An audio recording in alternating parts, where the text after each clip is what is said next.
I've seen a couple of clips going around today of comedian and veteran podcaster Mark Marin, and he seems to be kind of taking on like the whole bro comedy circuit, like the whole Rogan bro manosphere kind of thing.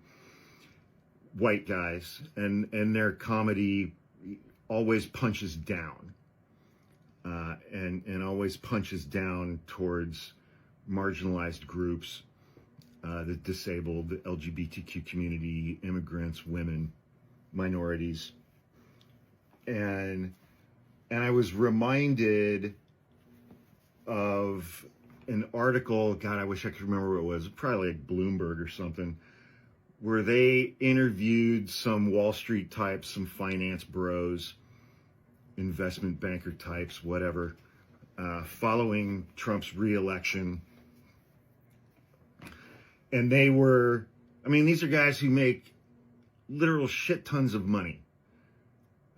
And one of these guys was very, very excited that he was going to be allowed to use the R word again and other off-color, previously unacceptable language, and that he was going to be able to tell racist jokes again and sexist jokes again.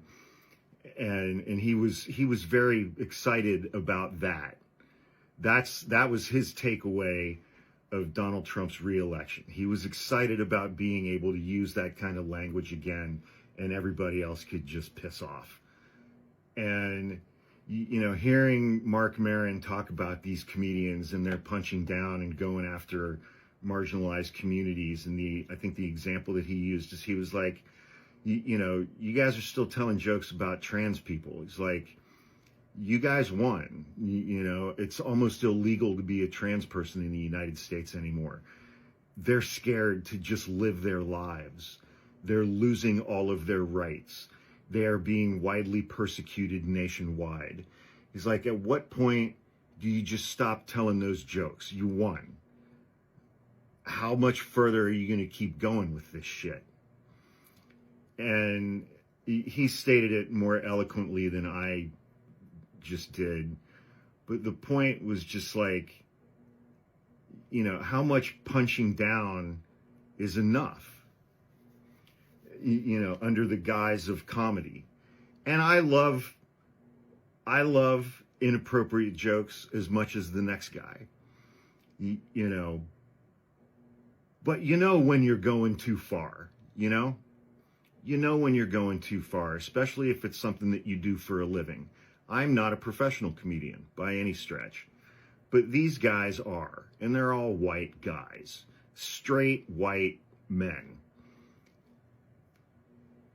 just earning a living, mocking and making fun of people in this country who don't have anything remotely close to the level of privilege that they do.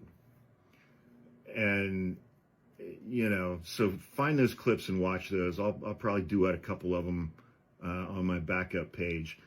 But, you know, I'm spending today kind of highlighting some of our merch. And, you know, I was thinking about those comments from Mark Marin when I pulled this shirt out. This was a design that Wiseacre and Falcon and I came up with last year when we did our fundraiser. We raised about $35,000 during Pride Month that we donated to Kaleidoscope Youth Center in Columbus, Ohio, that provides all kinds of services for LGBTQ youth and young people, minors, teenagers, and young people, early 20s and stuff. It's a tremendous organization, and I'm really grateful that we did that last year. We didn't get our shit together with it for this year, but you can still get this shirt and show your support for that community. And you can find this at hawkmerchstore.com.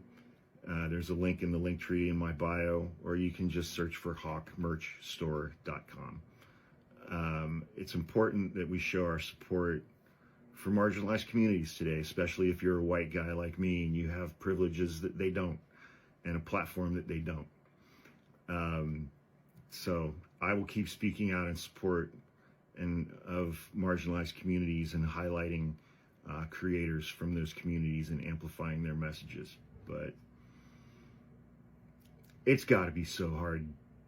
Can you even fucking imagine how hard it is to be trans in the United States in 2025, in August of 2025? As if it wasn't hard enough before. Jesus Christ on a pogo stick, man.